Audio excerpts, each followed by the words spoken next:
People went to Croke Park to make their voices known and gave a bit of a speech. And then I think it played. Other than the worship of Allah, and Muhammad sallallahu alaihi wasallam is his final messenger and mercy to the world. This sister has come in and she has worn a beautiful dress which really suits her very well, very nice. Shame. And may God bless her, may Allah bless her with Eid celebration was in Croke Park today, wasn't it? Today. Yeah, and that caused a bit of trouble. So I think a small protest was organised. People went to Croke Park to make their voices known and gave a bit of a speech. And then I believe played Irish music outside of Croke Park to disrupt what was going on inside. So people couldn't pray on the pitch, so they had to bring all the people inside of Croke Park so they could pray in there, and that was reported on RT News. There's even more that attend this. Downstairs, before we came in, there were protesters, a very small group, but at the same time there were Muslim women, families, children passing them as they entered the complex. Umar Al-Qadri, the organiser of the event, one of them went down and spoke to the protesters before the event because he said engagement is what all of this is about.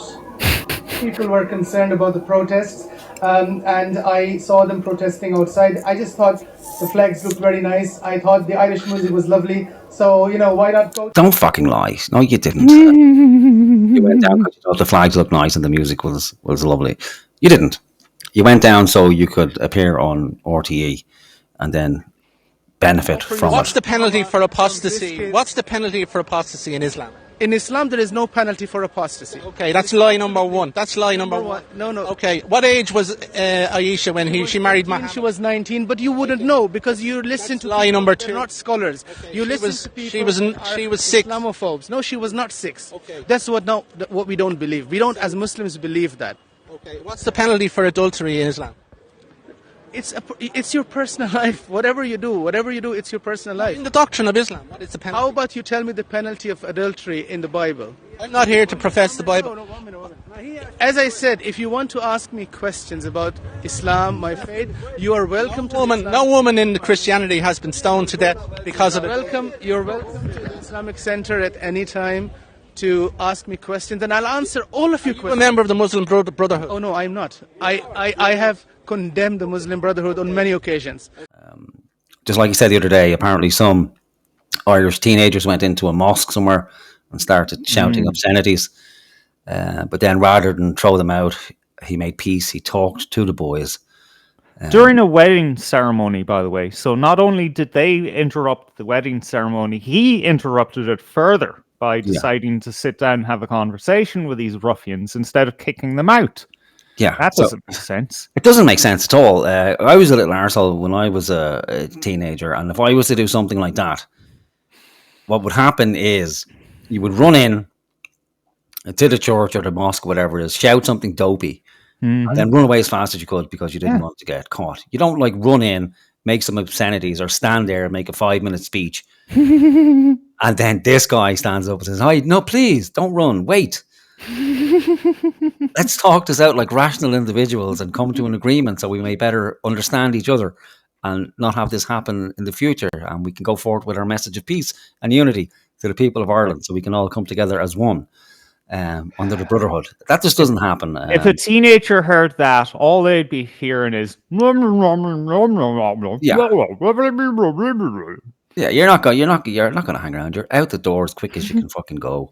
But he managed to turn them around, and then, of course, he found out they were ingesting far-right doctrine, or their hands on one of those underground Joe Rogan tapes that turned you into a Nazi, apparently. So again, here's Mr. Peacemaker. I don't know where he got that wallpaper from. I think I have that on the border. My old houses maybe 10 years ago.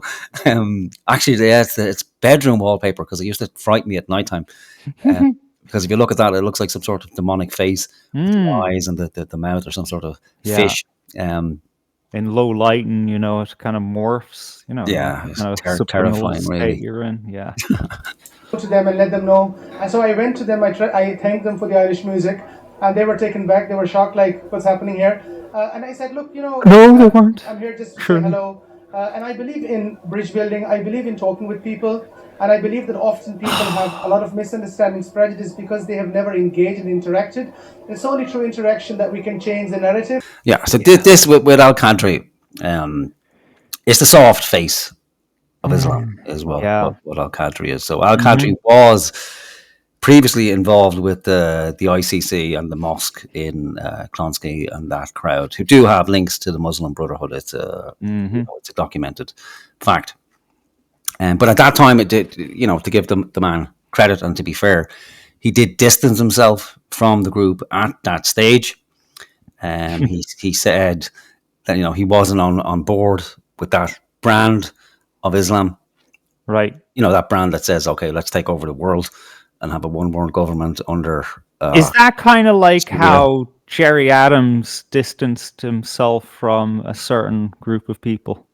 Yeah, the political wing of Sharia law. But again, maybe he genuinely feels that way, But what's more important is that the underlying fact of Islam is for the world to be united under Islam. That is the goal. That is how there will be peace on earth. That's how there will be an end to all war everywhere, all under the global roof of Islam. I think that's why they call it the religion of peace, because eventually there will be peace when there's no dissent and when everybody is under the fucking thumb, and you daren't cause any problems because, we'll cut your hands and your fucking head off. Well, only then will there be peace. And there's a certain logic to that, when you think about it, would bring world peace, but so would killing everybody as well, And again, if it's okay for the Muslim, then it'd be okay for the Nazis, So everyone can go down that route. That well, if I'm the great leader and I rule with an iron fist, well, then I will bring peace to the world one way or another. But rarely has it ever worked out like that, So Al-Qadri, he's the soft face of Islam. But we have to remember that, what's happening in Clonskeagh Mosque, it wasn't closed accidentally. It wasn't that, there was some financial irregularities. Obviously, there's been a big fucking issue because they've been operating there for a long time now and they have their own school. So they're educating young Muslims in the country. And like I said, the school does have links to the Muslim Brotherhood. I think in 2006, the US State Department identified it as the kind of outside of Qatar, that Ireland was the biggest operating platform for the Muslim Brotherhood. So just like let that sink in for a minute, right? So outside of Qatar, the next biggest base for the Muslim Brotherhood is fucking Dublin. Like in 2006. So that's fucking incredible. And I don't know if people remember back like in the kind of early 90s and when they were at their height, they put out an explanatory memorandum about what the Brotherhood was actually about. Because things were getting a bit hairy, the Americans decided, okay, we're not going to put up with this Islamic terrorism anymore. In fact, we're not going to entertain terrorism anymore at all. We're going to put an end to it, and we're going to kill anybody who's involved with terrorism. So the Muslim Brotherhood, they saw the writing on the wall, and they said, okay, well, we'll take a step back, and we're not really, we don't want to die either, but we would still like to take over the world, but we're just not going to use the traditional methods of terror. Like bombing, beheadings. We're going to put that in the back burner for a while, and we'll take, like you said, we'll take the Jerry Adams approach, and we'll go down the political route. So they'll go with the ballot for the moment and put the bomb to the side. So they put out an explanatory memorandum explaining what the movement is actually about. So the movement, it's one, to create a stable Islamic movement throughout the world, led by the Brotherhood, to unify all Muslim efforts. And so the emphasis, like I said, put away the weapons. So the emphasis is on a long-term civilizational jihadist process. Now, I'm okay with that. That sounds very respectable, doesn't it? It's civilizational jihadist process for societal influence and not immediate political control. So they're not just going to come straight in, seize the power, take everything over straight away, and have people panic. No. They're going to take a much more civilized approach. So they're going to send all the brothers to these various countries, bed them into society, and then over a sustained period of time, they will kind of weasel their way into certain positions. They'll start appearing on national television. They'll be invited into government circles to put forward the true meaning of Islam and the kind of respectful, caring, unifying nature that all we need to do is talk. We'll just talk and we'll work it out, and then everybody will come together. And sure, we'll be fucking dancing hand in hand, waving our special flags. We'll all be wearing wallpaper on our heads before we know it, and we will enjoy it. So one of the other goals was to build a supportive Muslim community, expand the observant Muslim base via education, mosques, schools, cultural centres to foster Islamic identity. Now, that's a problem for me when you go to another country, because really, if you want things to settle well and to bed into a country, you have to adopt to the country you're going to. You have to be assimilated into the country if things are going to go well. And that's what happened with the fucking Normans and the Vikings and the Old English, that, they assimilated in to Irish society. And we had Micheál Martin again, we had the whole thing with everyone's a mongrel, there were no Irish people ever. There was Normans and Vikings and English and Old English, and so there was never any such thing as an Irish person ever. Didn't exist. But they did integrate, for better or worse. They didn't come over here and then for all time said, okay, we're Vikings forever, we're Normans forever, and we're English forever, and we are not going to integrate with this society at all. In fact, what we're going to do is remain isolated forever, and then when the time is right, we will take over completely. Or maybe they did, we just didn't know about it. So then the next one is to promote a civilizational alternative. So they want to present Islam as an alternative to Western secularism, which would be very attractive to a lot of people, especially younger people who are fed up with Western secularism as it presents itself today, with the kowtowing to trans issues and no moral standards at all, where it's everybody for everyone, and anything is permissible except expressing what you actually think, but everything else is seems to be on the table. So to embed Islamic principles through grassroots efforts, to engage in interfaith dialogue and Western institutions to legitimize the Brotherhood's presence. And we see a lot of that in Ireland. A lot of that, like joining up with institutions, large sporting institutions like what are they called?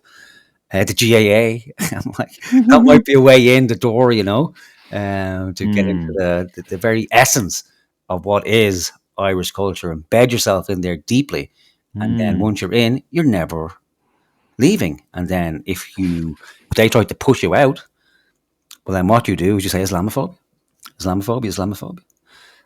But we're not on board with Sharia, but Islamophobic. You're Islamophobic, and then you're fucking doomed.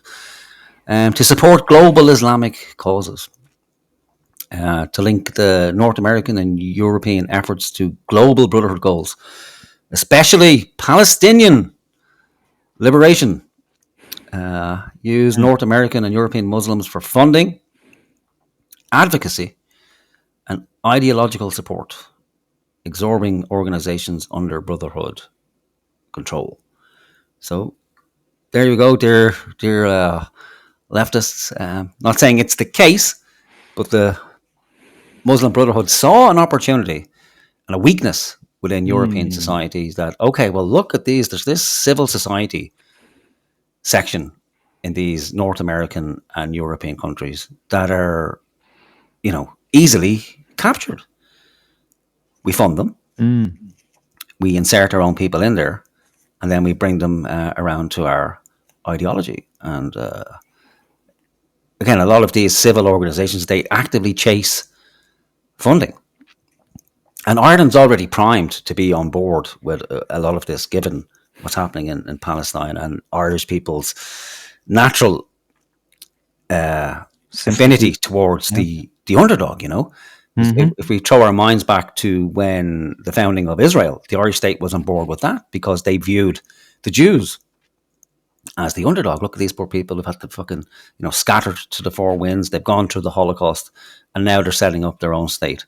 And then they went buckshit crazy, and they've gone involved in the killing and the torturing and all that stuff. And then it's like, okay, well, you're no longer the underdog. We've a new underdog now. It's the Palestinians, the underdog. So we'll get on board with them. But there's this group who will use that to their advantage. And let's not forget, with Hamas, it's an offshoot of the Brotherhood. Now, there's another argument to be made about, well, the Israelis' influence within the Brotherhood, but we're not gonna get too deep into that because we're one level of propaganda at a time.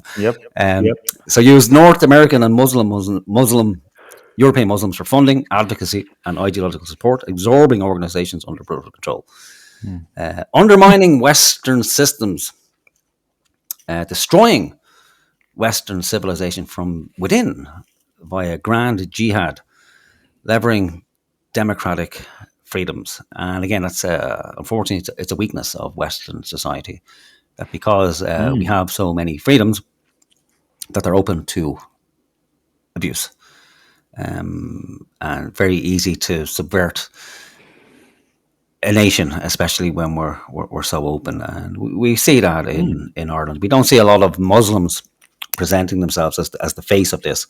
Where I think in Ireland we're at that stage where it's the NGO complex and the likes of Paul Murphy and Ruth Coppinger. They're the proxies, unfortunately, for this kind of carry on. But there will come a time, if things continue as they're going, where those faces will change to be actual Muslims. And we've seen Al Qadri; he's already tried to be elected on a European level, at a local level, and I think at a national level as well. So I think back in the 2016 census, there were 65,000 Muslims in Ireland. The last census, it's I think 100,000. I don't know the actual numbers now.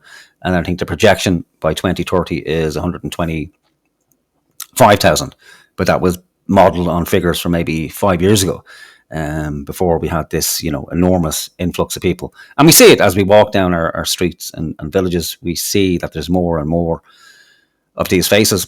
And they're not doctors, they're not engineers. They're people who essentially have nothing.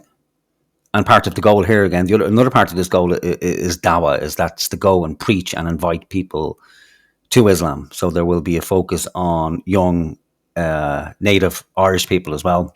But again, the Muslim community itself. And again, the problem is where you look at every Muslim, like that guy we looked at last week, where he looked at 4 Muslims on a train and was terrified because he got it into his head, oh my God, these are fucking terrorists, these are terrorists.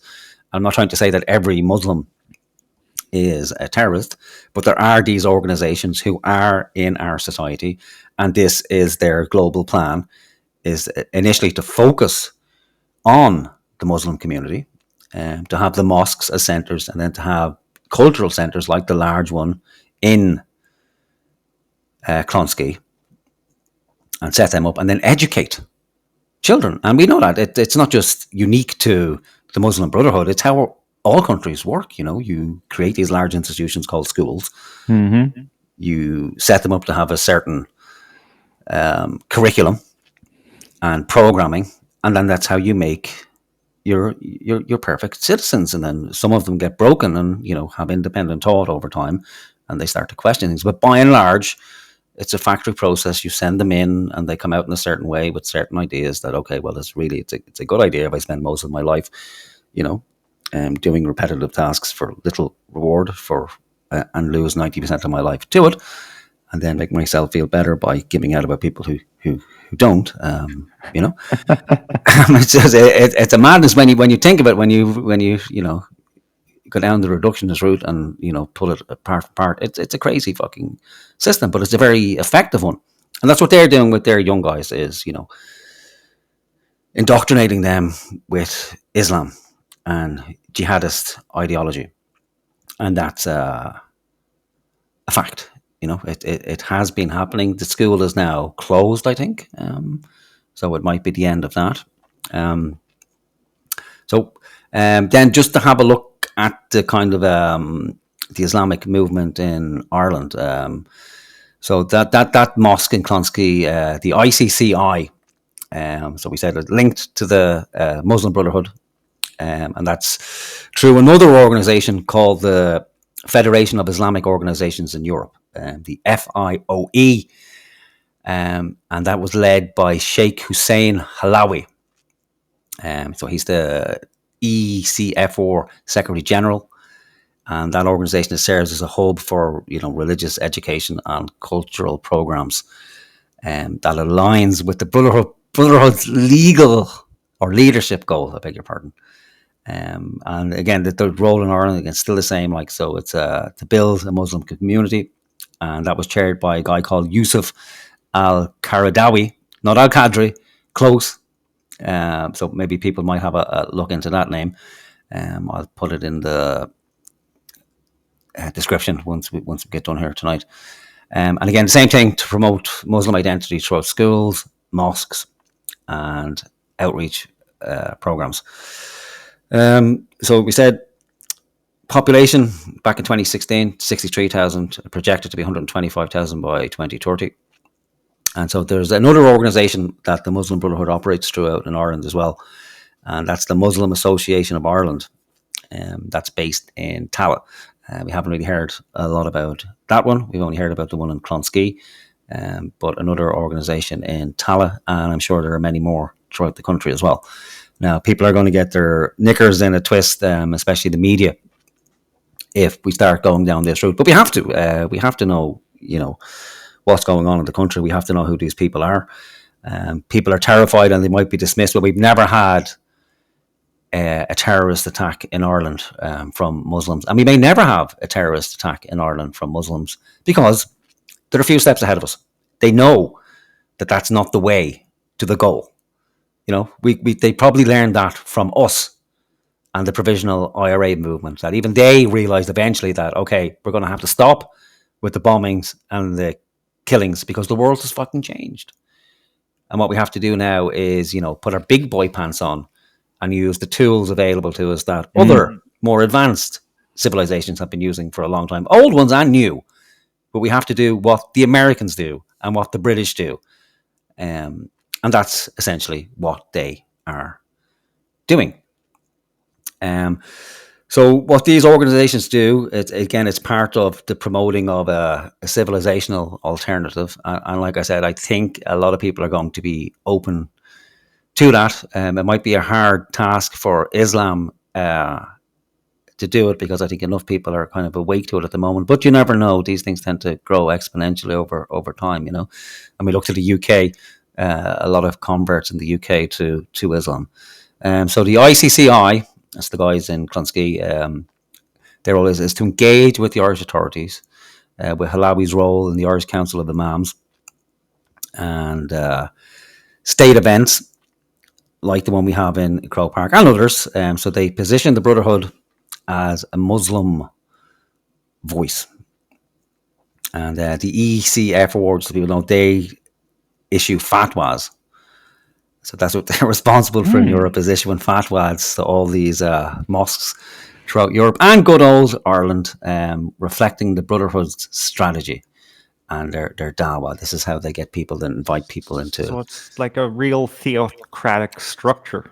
Yes. So not just some airy-fairy NGO where, we're just putting on events and stuff. Yeah, so that's the window dressing, and that will, for those NGO types, they eat that up like bread and butter. They see themselves as helping, because they see these people as, poor, repressed people who just need love. But enough love and caring, they will bring them around and they will help them. Then they can go home and feel good about themselves, knowing that they've given something to the world, and then they can go and talk amongst their friends and, oh yes, I was with the Muslims today.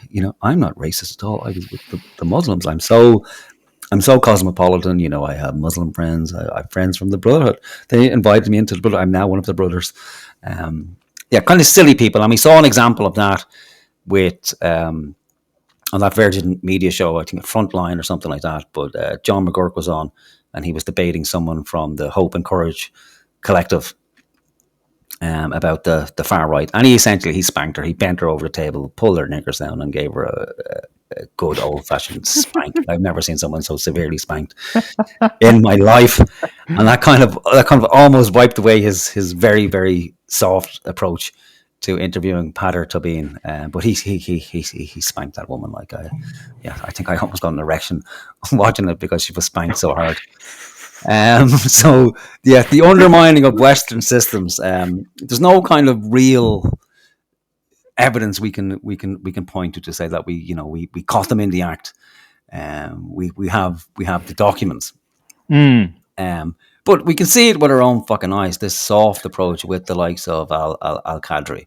Al Qadri's hands aren't clean in any manner whatsoever. And he will get caught out eventually. But I think that the plan is to, inoculate ourselves, know what's happening. And I know people already do. So I'm kind of preaching to the choir. But we just have to be a little bit cleverer. So, when people are questioning Al Qadri, we'll have to kind of know a little bit more about Islam and to be able to skewer the fucker when we're talking to him. And that includes me as well. I'm not, standing on a fucking high horse here. Because when we talk to them, like, I don't really know that much about Islam. I know more than probably 90% of people, and that's not difficult because 90% of people know nothing about it. Why would you need to? Why would you want to? Exactly. You don't fucking need it. You don't want it taking up your headspace whatsoever. But it is a threat to us. And then if you get into a debate with one of them, especially someone like Qadri, who is he's an Islamic scholar, so he knows it inside out and he knows how to use it to his own advantage. He's not a dummy. These people aren't stupid. We might like to think, oh, well, they're just idiots because they believe in this ideology. It doesn't work that way. Very, very intelligent and clever people. The same with, Catholic priests as well. Everyone looks at them like they're retards or idiots. They're very intelligent, well-educated people, So that goes for Al Qadri. So you need to get familiar with certain hadiths and passages from the Quran. You don't need to memorize it all like an Islamic scholar. But something like that. There's many channels on YouTube where you can go and watch debates between Christians and Muslims. A very good one, and one that's really humorous, is Christian Prince. Go and look up some of the catalogue on that guy's website. Hilarious and entertaining, but in the process, you will pick up the arguments. He is a Christian apologist, so don't be surprised if during the process you find yourself converting to Christianity at some stage. But there's many questions about him as well, because politically you might find them a bit off kilter. He's essentially a Zionist. So my suspicion is that he may well be, working for Israel, but he comes from that region. He suffered himself as a Christian in that particular land, was basically shat upon as a child, decided, okay, well, he's not going to have that anymore. So he put himself through college, took a degree in Islam, became an Islamic scholar, and then uses that and speaks Arabic fluently, and then uses those tools to essentially skewer them. And he's brought many people out of Islam. And that is a big thing. So there's some hope in that. A lot of people are leaving Islam because they realize over time that it's, retarded. Really, when you look at it for more than 5 minutes, it's a retarded religion that really serves nobody any good, unless you either want to have people under the thumb or be under the thumb. Well, then it might be for you. But beyond that, it's of no real use to people in a modern world.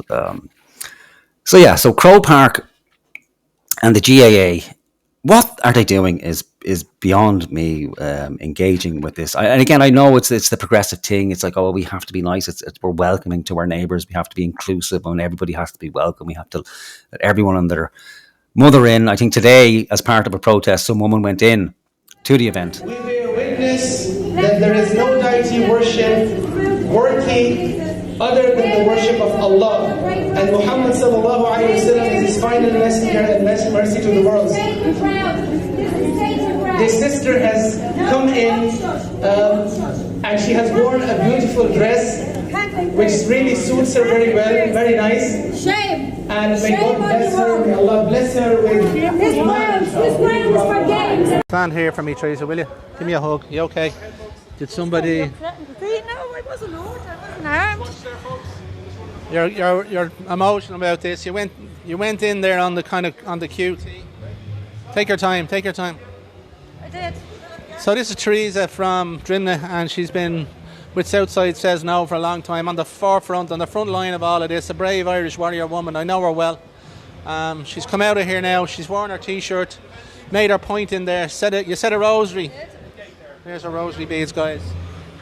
What happened? Tell us. I just took the gear off, and while they were praying, I don't know who their head fella is, whatever his name is. Kadri, Al-Kadri. Yeah. And as I was telling them, it was a shame on them. The people had died on that ground. This is sacred ground for us. How dare they? They should be all ashamed of themselves. Very upsetting. And as I was saying the rosary, he was still praying over me and kept praying over me. It's of course he did. That's what they're here to do. I got an interview earlier with him, and he was, trying to do his own little PR stunt or whatever, but he wouldn't answer any questions. No, well, he was hugging and loving everybody in there, I have to say. Shame. It's a sad day, I tell you, to see what's going on in there. And again, that stadium has been historically sacred for Irish people. 14 people were shot dead in there by invaders. Yes, absolutely. And now they're bringing in more invaders. More invaders. I mean, how can anyone justify their religion or what they do? Marrying children that are only 8 years of age. Muhammad married a 6-year-old. Yes, I know. It's in their doctrine, it's in their book. And here people think it's okay. I asked them, is your job worth it? The man that put me out, I said, your father, your great-grandfather, are you not ashamed of yourself? On what grounds? What grounds did he put you out?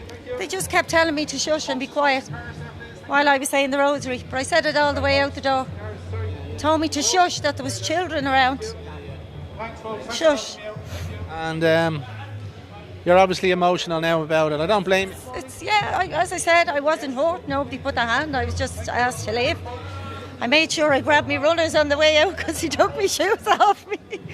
It was very brave of you to go in there on your own and do that. I'm just sick of it, Philip. I'm sick and tired at this stage of what they're doing. They're taking over our country. We've nothing left. They're stripping everything, our history, our culture, our religion. Everything is being taken from us. This has been rubbing our noses in it here today. Absolutely. And I said, no way. There's absolutely no way could I let that go ahead. We saw busloads of school children being brought in, school teachers, bringing them in to indoctrinate. Gate down there. Yeah. Sorry, Philip. It's painful to watch. And then I saw one of the school teachers bringing in the kids, passing by the guard and fist pumping the guard. We're on the gravy train. Our pay slip is coming at the end of the month or whatever. We're going to have a big paycheck for doing all of this. Absolutely. Children, do their mothers know that they're coming in here today? That's what I'd like to know. A lot of them, unfortunately, probably do. Well, maybe they have, Philip, but I mean, do they not know what's coming down the line? You'd want to be stupid at this stage. I mean, maybe 3 years ago start now, but not now. Look at the rest of Europe. Look at Belgium, France, Sweden, Malmo in Sweden, bringing in this culture. Destroyed. My kids walk in town. They can't walk them down the street anymore. Teresa, listen, thanks a million and well done. Thanks, Philip. Thank you very much. Thanks, Philip. Sorry, hello. To the event, which wasn't ticketed. I think you couldn't buy a ticket, but if you decided you want to go there, well, then they'd put your name on the list and they'd let you in. But she went in anyway, started to say the Hail Mary or the Rosary, and then she was ejected from the stadium by some security. And I think it's the Irish Inquiry will have footage of that in the next couple of days. All right. So people can have a look at that there, which is a great coup, really. It's a great propaganda coup to, on the day for those guys, for her to go in, say a prayer, and then for her to be ejected. But it is kind of indicative of where we could possibly go with this. But the GAA really need to take their foot off the pedal. It's like, no, we're not doing this. They should be neutral. Their focus should be sport. That's it. You're a sporting organisation. Keep your fucking head out of religion. All religions, granted it's, founded through Catholicism, but in today's world, it's a sporting organization. So hire the venue out for concerts, what have you. Don't make it into an annual venue for a religious ceremony, and then exclude others, because that's just a recipe for absolute fucking disaster. Be like the Irish rugby team, who will have nothing to do with any sort of politics at all. They won't take a knee if it's a Black Lives Matter protest. They won't wear a rainbow flag. They won't wear a far right symbol, because it's sport. And that's what it just needs to be left as a sport, free of the horseshit. And I'm beginning to think now that it mightn't be actually a bad idea to take religion out of state education. Only after we take the state out of education. Well, then we can take religion out. Because if we were to take religion out, well, then it would be taken out of all schools, including Muslim schools. The other alternative is we remove all Muslims. That might be a trickier prospect. So I think, again, it's going to be upon everybody to, when you enter into a conversation with a Muslim, don't be afraid to ask them the difficult questions. But when you do, just make sure you go armed with a little bit of knowledge, so you can skewer them and deliver them from the horseshit that they're currently trapped under, Or maybe they'll convert you. I don't know. Stranger things have happened. I don't know how many times I've considered Islam, knowing that it's horseshit, just thinking it might be fucking easier.